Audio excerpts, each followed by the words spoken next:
Hello, welcome to Tabletop History, where we take a look at the stories behind some of the popular games that you and I play.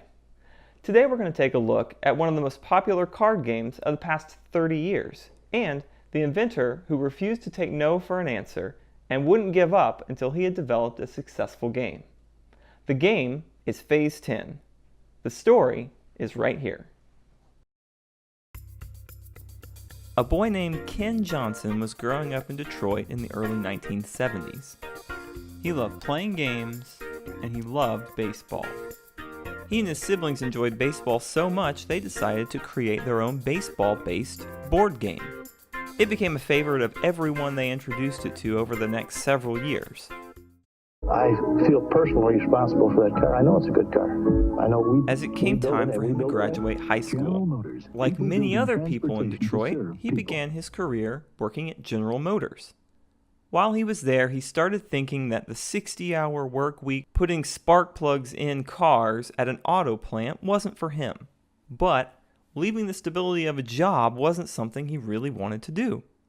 He continued to save his money that in hopes one day he could build up the courage and quit his job. However, the decision was made for him. In 1979, he found out he had been laid off. He decided from then on that he wanted to be his own boss and that he was going to go into business for himself.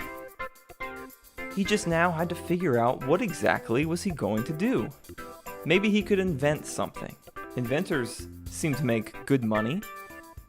He remembered back to when he and his family had fun playing the homemade baseball game. As a 19-year-old, it was decided he was going to become a game developer and take his game, simply called Dice Baseball, nationwide. First thing he decided he had to do was call all the toy companies. Hasbro, Parker Brothers, Milton Bradley. He called them all and was turned down. They wouldn't even take a look at his game because he was just an unknown 19-year-old kid. Ken, however, did not give up easily. His next idea was that he was going to go straight to the retailers. But again, he was met with closed door after closed door. I know a place. I know a place Where life is good. where life is good. A brand new place. A brand new place. In your neighborhood. Your neighborhood. Come to my place. Where dreams Finally, come in 1980, he got the name of a man by the name of George Christensen, Kmart's toy and game buyer for their stores. At the time, Kmart was the #1 retailer in the US. And luckily for Ken, the headquarters were right there in Michigan. When he called, he was shocked. He was put straight through on a direct line with George Christensen. George told him, "Send me a prototype." Ken was hesitant because he was afraid that his little game was going to get pushed to the bottom of the pile.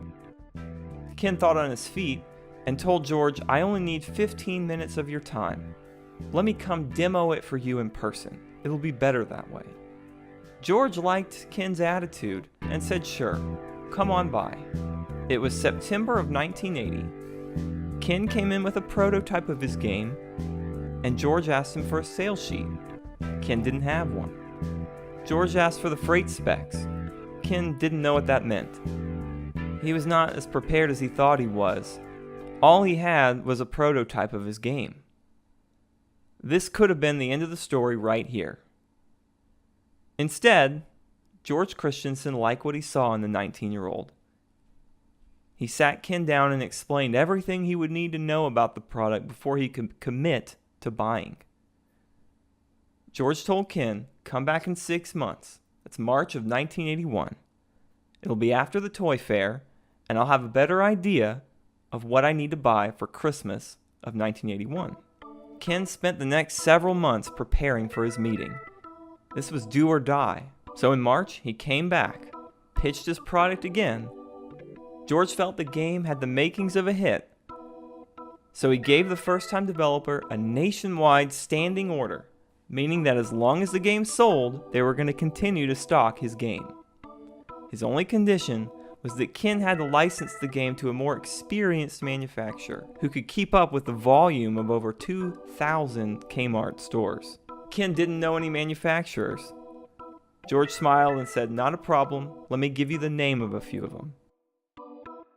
Ken called the first company on the list, Warren Paper Products in Indiana. They had a history of doing some other baseball-related games, and George felt that this would be a good fit. Ken called Warren Paper and was given an emphatic no. But when Ken mentioned that he already had Kmart lined up, the line went quiet. The man at Warren Paper said, "Come on down, let's sign the paperwork." The game was released nationwide in the fall of 1981. Ken began monitoring the sales after the release date and became nervous. The game wasn't selling. In 1981, the big competitor to board games was this new thing, video games. Ken figured once Christmas season was over, his dice baseball game would be finished. It seemed as if kids weren't playing board games anymore. He wasn't sure he was going to get another chance. But he knew that if he did, it would be the last opportunity before he would have to head back to the assembly line at General Motors. This motivated him because that was not an option. In October of 1981, he locked himself in his apartment for several days trying to figure out what would be a game that would sell at Kmart. What's the number one game on the shelf right now? Remember we talked about card games? Well, back in the early 1980s, after decades of games that were played using just a standard deck of 52 cards, a new fad was sweeping the nation. A card game with a dedicated deck called Uno. Uno had become the hottest selling game in the US. At a time when a successful game would sell 100,000 copies, Uno had sales in excess of 12 million. Ken decided he needed to make a game that would sit on the shelf right next to Uno and pull in that game's players. When he emerged from his apartment, he had developed a game that would be similar to Rummy, but would need a unique deck of cards like Uno. He went to an old friend at GM who was a graphic designer. They took the Uno box, turned it inside out, and created the box art for the new game. It was called Phase 10. Shortly after Christmas 1981, Ken got the call he knew was coming. Dice Baseball hadn't sold well, and Kmart was going to take it off the shelf. This looked like it was the end for Ken and his games at Kmart. However, Ken was ready, and he asked George for one more shot. He had a game he knew would be a smash. It was going to target the players of Uno. George was skeptical, but Uno was incredibly popular. Phase 10 was a Rummy-style game, required a player to complete 10 unique rounds called phases in order to win. A player would have to get a set of 3 of the same number, and then in a later round, get 9 in a row in order to go out. It sounded like a good concept, but George wasn't going to go national again. But he would give Ken one more shot. George would make a one-time order for the game and put it in Detroit stores as a test market. Ken agreed to this, but he told George that he would be handling the distribution himself. "As long as they get to my stores on time, you do what you want," George said. Ken manufactured and distributed the first order of Phase 10 right in his parents' basement. Phase 10 began sitting on the shelf next to Uno in Detroit area stores. And the game was selling quickly. George called Ken and asked for another order. But he also wanted to add a second market, Chicago. George also gave Ken the number of a friend of his. He was the buyer of another regional department store, Meijer. Ken went and pitched the game to the executives at Meijer, and they bought it on the spot. The game continued to sell so well, Kmart was ready to take it national. By 1983, Phase 10 was in all Kmart and Meijer stores. Ken thought he had finally made it. Now he could take it to the other stores and they would surely buy it. But when he took the game to other stores including Walmart, Sears, and JCPenney, they were still not interested. Many of the stores were skeptical and felt that Uno was enough for their shelves. Ken knew that he had to break through to these other stores, but how?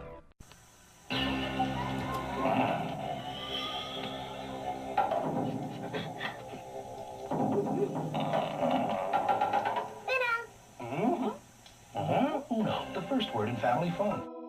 Peter Voigt had been in the game and toy manufacturer's business since 1958. In the mid-70s, his clients kept telling him about this new game. It was called Uno. He got in touch with the small company that made the game and wanted to know if they would be willing to sell the intellectual property to one of his clients. They were not interested, but they were interested in Pete.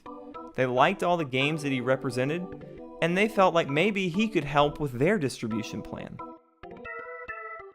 Pete looked over the numbers and studied the company and agreed to take the job. He was going to work with them on expanding the Uno distribution. Under his guidance, the yearly sales of Uno increased from $65,000 to a staggering $30 million. People in the games industry began to take notice, and Pete had a reputation now as sort of a card game guru. Other companies wanted him to help with their card game as well. Pete, however, was looking for something special. He felt like if he could find the right game, one that had replayability and was easy to learn, he could license the game himself instead of making a ton of money for someone else. In 1986, Pete got a call from a young manufacturer named Ken Johnson. He was having trouble getting into some other stores, and he had heard of Pete from his work on the Uno game. So, Pete and his son Chip met with Ken. They told him they felt Phase 10 had a ton of potential, and they wondered if he'd ever thought about licensing. Ken was honest that he had initially wanted to handle everything himself, but after nearly 5 years of dealing with Phase 10 every day, he was ready to expand his business to something else. Pete was ecstatic. He told Ken that he wanted to open a company and personally license the game. Ken believed in Phase 10. He knew that it was successful already, and it could be as successful as Uno. He was already making enough money with his game, so he could be very selective in his licensing agreement. Since Pete had been integral to the success of Uno, maybe he could have the same success with Phase 10.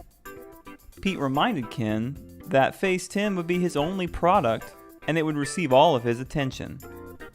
Ken was still very bullish. He was not going to settle for merely getting a royalty fee on each game sold.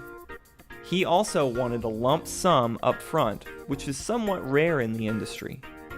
Pete thought about it and realized he couldn't leave without Phase 10. Pete took everything he had and bet the house on Phase 10. Ken Johnson had been right. By 2005, Phase 10 was in all major department stores, the game had sold over 30 million copies nationwide, and there were numerous tie-ins and spin-offs of the game. Phase 10 was the number 2 selling card game in all of North America. What's number 1, you might ask? Well, Phase 10 is numero dos to top-selling card game Uno. Everything ends up very well for Ken Johnson and for the game Phase 10. Unfortunately, the story for Fundex Games is not so great. Fundex had taken Phase 10 national, but it turned out they had been grossly underreporting the royalties for Phase 10 for many years. A lengthy legal battle ensued, and it ended up with Fundex declaring bankruptcy. The license for Phase 10 now resides with toy giant Mattel. This concludes this week's episode of Tabletop History. I hope you enjoyed this episode of Tabletop History. Be sure to press our like button to subscribe, and check out additional episodes to learn more about the games you love.